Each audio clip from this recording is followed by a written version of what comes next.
Hi, I'm Rob. Today, one of the items on this table will destroy the other. Obviously we're going to try and use this one to destroy this one first, but if that doesn't work, things may get interesting.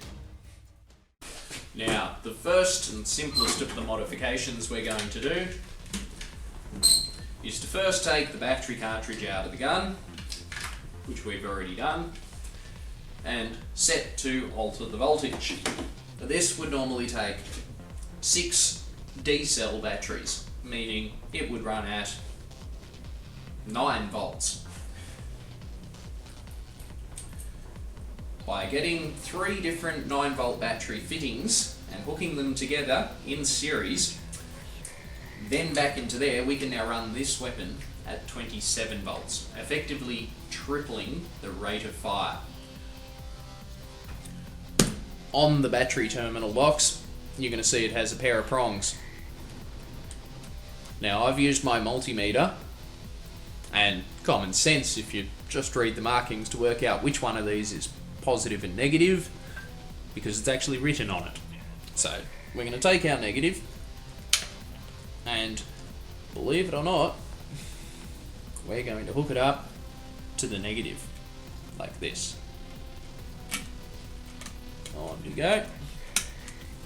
So now that's in there.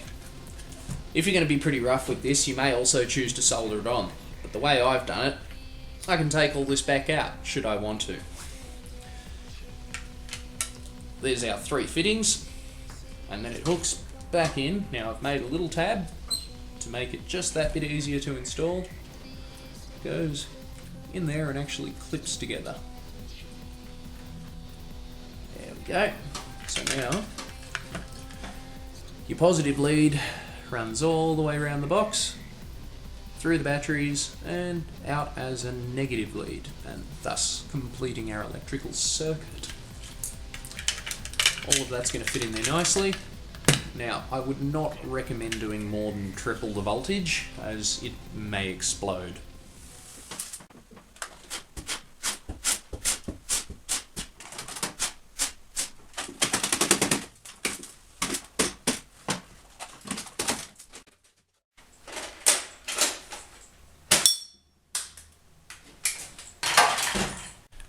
Another part of the gun that will definitely have to go is this piece right here.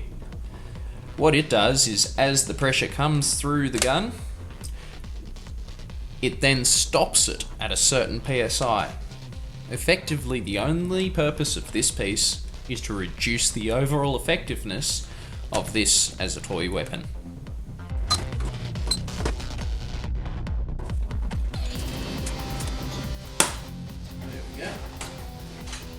That comes out of there. Probably never go back together now.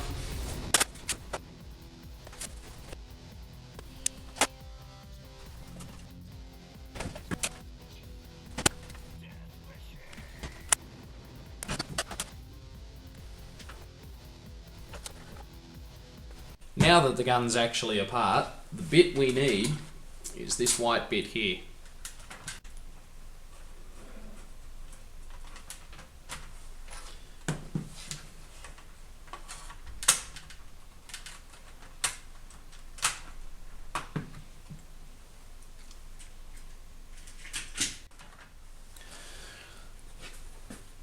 This is the receiving end of the plunger in the gun. So the dart sits right here, and when air comes through here, out it goes. So in order to make this less restrictive and to pump the bullets even harder than it does, we're going to run a 10mm drill bit straight down the centre. So there we have a barrel with absolutely no restrictions.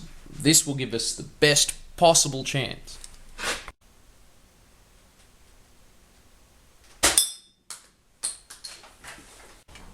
Another inefficiency that I've spotted in this design is in the belt itself.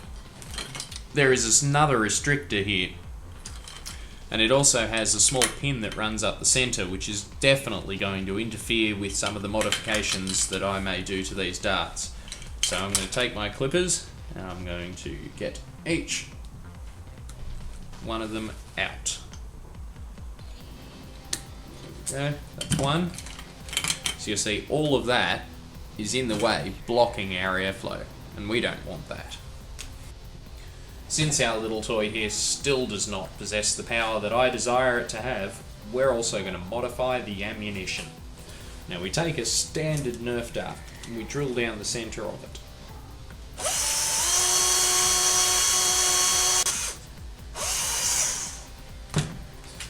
Then we take a nail, but at the moment it's a little bit too long, so we're going to clip it down just a tad.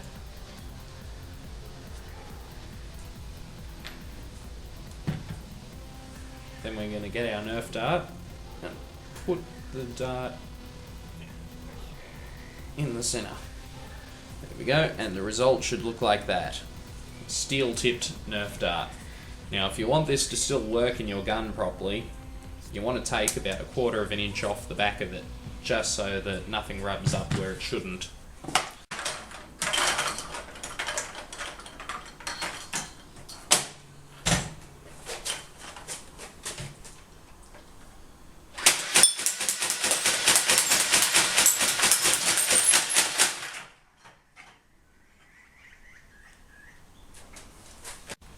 Okay, so we've broken the bottle. The Nerf gun gets to live, but we still aren't finished with it.